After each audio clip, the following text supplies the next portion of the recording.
Morista vaan rakkaat katsojat ja jälleen kerran terveisiä tätä Pleunasta, sillä me olemme käyneet jälleen kerran mamman kanssa elokuvissa ja kävimme katsomassa tämän uutuuskauhuelokuvan eli Weapons, joka on ohjannut tämä Jack Cracker-niminen äijä, joka on sitten jokut semmoista elokuvaa on kehunut kuin Barbarian, mikä on tuolla Disney Plusalla, mutta meikäläinen ei ole nähnyt sitä, koska ei mulla mitään näitä suoratoistovermeitä ole kyllä, etkä säkin varmaan. Ei teillä ole semmosia mitään, mutta Weapons nyt sitten ja mentiin katsomaan. Se tuli perjantaina ensi-iltaan ja nyt on sunnuntai, kun tätä nauhoitetaan. Niin. No tää oli olevinaan niinku kauhuelokuva ja kyllähän siinä vähän tuli pimeydestä jokut naamarit esiin, mutta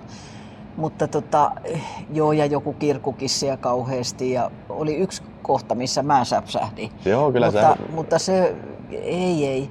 Siis olisi kiva sanoa jostain elokuvasta niin kuin aina niin kuin antaa hyviä pisteitä ja oikein kehua, mutta mä en nyt tiedäkö tykännyt yhtään. Ai jaa. Joo. Lapset huusi hulluna siellä, meni ympäriinsä. Siinä odotti, että siinä niinku tapahtuu sitten lopussa joku käänne. Mutta sitten kun siinä vähän niinku kerrattiinkin niitä kohtauksia, niin jotenkin ei. Mä mietin siinä, että jos tää tulisi televisiosta, niin menisin maate kyllä, en kattoisi loppuun. Joo. Mutta mä nyt tulkkaan tämän katsojille, eli elokuva kertoo sen siitä siis, kun tuossa pienessä kaupungissa sitten eräänä iltana sitten erään luokan kaikki oppilaat, paitsi yksi, häviävät sitten yöhön. Joo, 17. Juosten sillain niin kädet sillain liitäen. Niin ja sitten se on tosi kummallinen tapaus ja sitä ihan FBI:tä myöten tulee tyypit selvittää, että mitä täällä oikein tapahtuu. Ja sitten on kuukausi mennyt vai mitä, että koulu avataan taas uudestaan.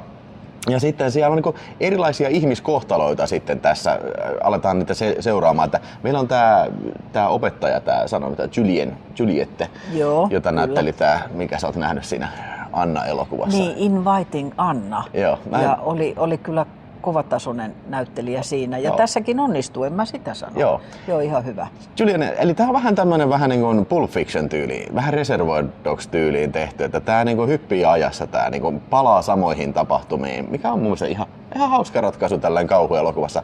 Sitten meillä on Josh Brolinin esittämä se Matthew, sen poikan nimi oli Matthew, mutta siis sen isä. Niin, se isä sitten, nyt nimet ei ikinä jää mulla päähän, mutta kuitenkin hänen tarinansa seurataan, se yrittää löytää sitä poikaa, makso mitä makso. Ja sitten meillä oli tämä poliisi, joka sekaantuu tiettyä kautta sitten tähän samaan tapaukseen. Ja samalla sitten tämä narkkari nimeltä James, jostain syystä hänen nimensä mä muistan sitten. Joo, nämä oli oudot ensinnäkin nämä henkilöt siinä. Niin. Sitä voisin nyt tässä sanoa, että oli hyvin kuvattu kyllä.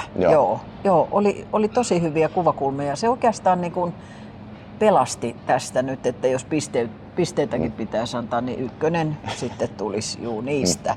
Niin. En mä tiedä, mä oon ihan eri mieltä. Siis mun mielestä tää oli tosi freesi tämmöiseen niin kuin, ensinnäkin tää mun mielestä idea oli niin kuin omintakeinen. Toteutustapa oli tosi freesi. Näyttelijät oli kaikki tosiaan tosi hyviä oli kaikki näyttelijät. Tämä opettajanainen ja Josh Brolin aina on hyvä näyttelijä kyllä.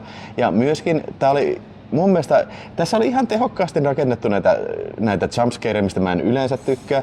Mutta sitten täytyy vielä sanoa, että tää oli hirveän hauska mun mielestä monessakin kohtaa, tiiäksä. Ainakin mua naudatti niinku tosi paljon, kun nämä tulee nämä aivopestyt tyypit kohti ja ne ei pysähdy niinku sitten ei niinku yhtään millään. Ja se aina joku nousee kiljuu ja se heittelee sitä ympäriinsä. Ja sitten jotenkin tämmöisiä absurdia tilanteita oli kauheasti.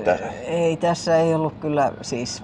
Sitten kun se mummeli tulee sinne kouluun, tulee juhtelemaan sille rehtorille ja sitten kun rehtori on sen poikaystävänsä kanssa siellä syömässä sämpylää ja se tulee sinne keskellä päivää sinne kotiokylään. Tappa, joo. Joo, siis sen verran, voiko tässä nyt sanoa, että silloin oli semmoinen tikku, johon laitettiin sitten verta ja niin sitten rupesi, ja sitten kelloa soitettiin, niin sitten alkoi. Eihän kukaan ei tosta tajua yhtään mitään, niin sä voisit puhua tuommoista. Sitten jos menee kattoo sen elokuvan, niin että no niin, tää oli se juttu sitten. Joo. Ehkä se mulle vähän niin kuin jos mä nyt tästä kritiikkiä annan, niin ehkä se viimeinen niin kuin, sanotaan niin kuin puoli tuntia voisi olla ehkä niin kuin tehokkaamminkin toteutettu siinä. Että vähän niin kuin kun sinne tulee se jutun juju, tulee selville, että mistä tässä on kaikessa kyse, niin vähän oli sellainen, että aijaa, se on tämmönen juttu. No okei. Mä olisin ajatellut, että aijaa, tää on joku UFO-juttu tai joku semmonen, tiiäksä. Minkä takia tämän nimi on Weapons tän elokuvan edessä? Niitä lapsia jotenkin... Ei ne ollut aseistettuja. Jotenkin taivaalla oli semmoinen iso pyssy ja jotain ammuttiin, mutta ei se mitenkään liittynyt. Ei se liittynyt tähän mitenkään. Niin. Se oli sen uni. Se oli niin kuin itse tulkinnut tämän asian sillä lailla, tämä kyseinen hahmo. Tässä ei ollut siis päätä, ei häntä. Tästä ei tullut yhtään mitään. Jaa, en mä tiedä. Tää oli ihan rahahaaskuuta, sanon minä. Ja jälleen kerran oli rahahaaskuuta sitten. Mitä? Joo, mutta niin kuin, no kyllähän sä siellä säikähdät koko ajan. Yhden kerran. Koko ajan. Yhden kerran. No ensin lyödään haarukalla päähän ja sitten niin kuin tuikataan huumenneulalla naamaa ja kaikkea tämmöistä tässä tapahtuu kyllä. Ei kyllä, jotenkin ei pysty nyt kyllä tähän meneen yhtään. No kumpi sun mielestä oli parempi toi 28 vuotta myöhemmin vai tämä? No se oli niinku sinänsä parempi, että se oli vähän syvällisempi se juttu. Että se perustui niinku jotenkin johonkin tässä, mutta tässä vaan huvin vuoksi vaan niinku... Niin, hyvin epätavallinen kauhuelokuva mun mielestä kyllä. Ja jos mietitään viime vuotta, mitä niin kuin moni kehui sitä, sanon mikä toi Nicolas Cage on siinä se, saakeli, nyt en muista nimeä, se sarjamurhaaja juttu, Funny Face, joku Joker Face.